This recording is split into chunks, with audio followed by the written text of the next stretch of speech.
At any point, did you start to take your foot off the gas just a little bit because you noticed he was tiring out?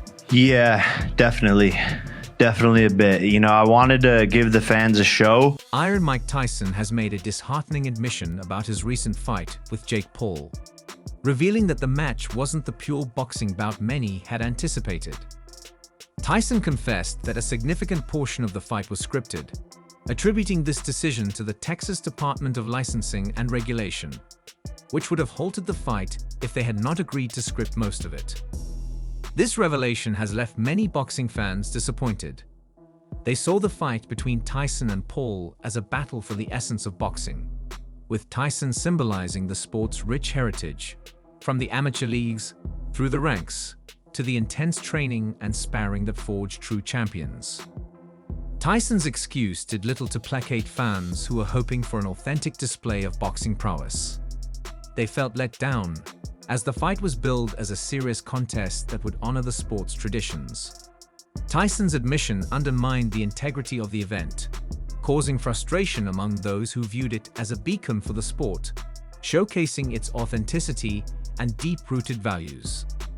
This development has cast a shadow over what was supposed to be a significant event in the boxing world. I expected it to be. What is your assessment of Jake Paul, the boxer? A very good fighter. Do you think he deserves respect from the public? Absolutely. Hey, that was a good slap. I like that.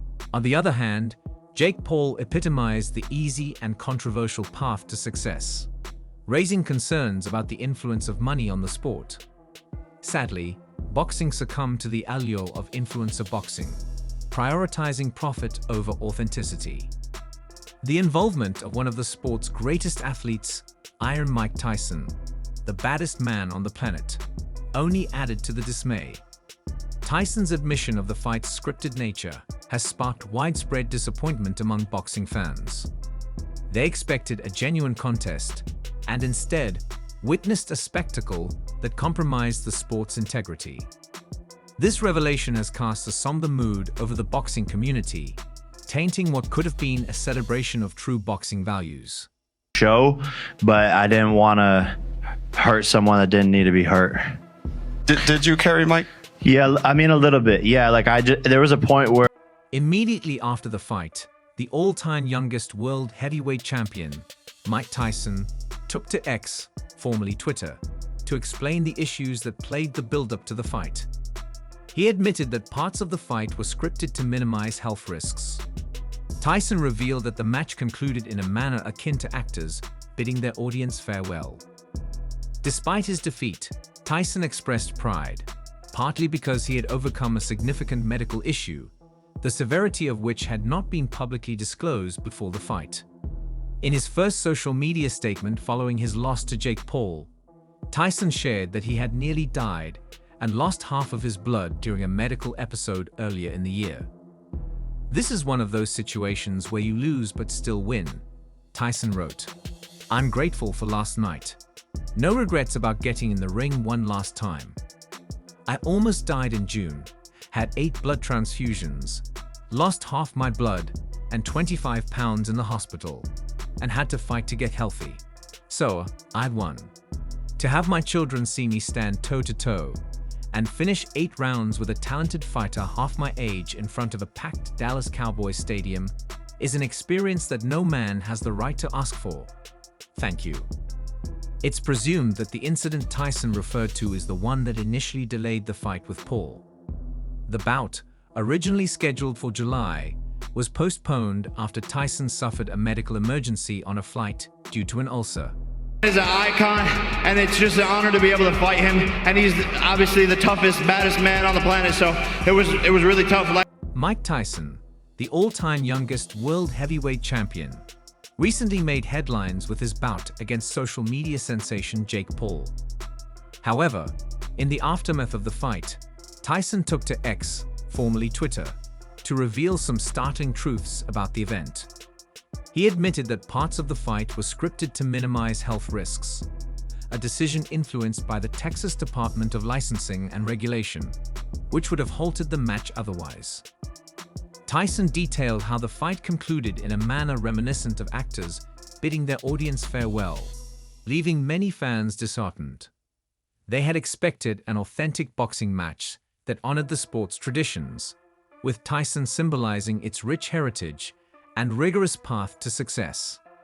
Instead, the revelation that the fight was partially scripted has left a bitter taste in the mouths of many boxing enthusiasts. Despite the scripted elements, Tyson expressed pride in his performance, largely due to overcoming a significant health issue that had not been publicly disclosed before the fight.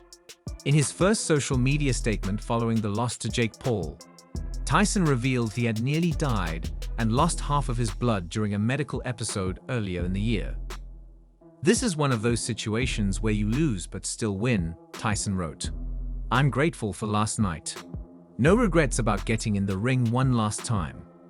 I'd almost died in June, had 8 blood transfusions, lost half my blood and 25 pounds in the hospital, and had to fight to get healthy. So, I won. To have my children see me stand toe-to-toe and finish 8 rounds with a talented fighter half my age in front of a packed Dallas Cowboys stadium is an experience that no man has the right to ask for. Thank you." It's presumed that the incident Tyson referred to is the one that initially delayed the fight with Paul. The bout, originally scheduled for July, was postponed after Tyson suffered a medical emergency on a flight due to an ulcer. Tyson shared graphic details in various interviews, including defecating a tar-like substance, highlighting the seriousness of his condition. Tyson's social media posts seemed to calm millions of disappointed fans who were not only let down by the fight and his performance, but also by Netflix, whose sports streaming debut worsened the event. Fans took to X to express their support. One fan tweeted, "You're still the GOAT, Iron Mike Tyson. I dare anyone else to try and do the same." Another added, "You're still the baddest man on the planet. Glad my kids and I got to see you in the ring one more time." A third fan praised Tyson's resilience. "You showed durability, heart, and above all else, resilience. To overcome what happened in June and even get in the ring is the biggest win of the night. Forever the GOAT." However, not everyone shared these sentiments. Active boxers like Terence Crawford, Tony Bellew, and Devin Davis voiced their dissatisfaction with the event.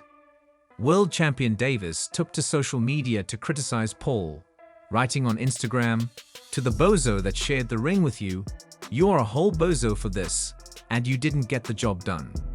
He also posted a tribute to Tyson, acknowledging his legendary status but criticizing the nature of the fight. Bellew, who was thrown out of the pre-fight press conference for protesting, was particularly vocal. He tweeted, "We are all to blame for this man. We have to stop this fool. Don't tune into him until he fights someone who is fit and healthy and not a grandfather." Any proper boxing people helping Paul need to look at themselves. Bellew also pointed out a significant difference in the gloves both fighters used.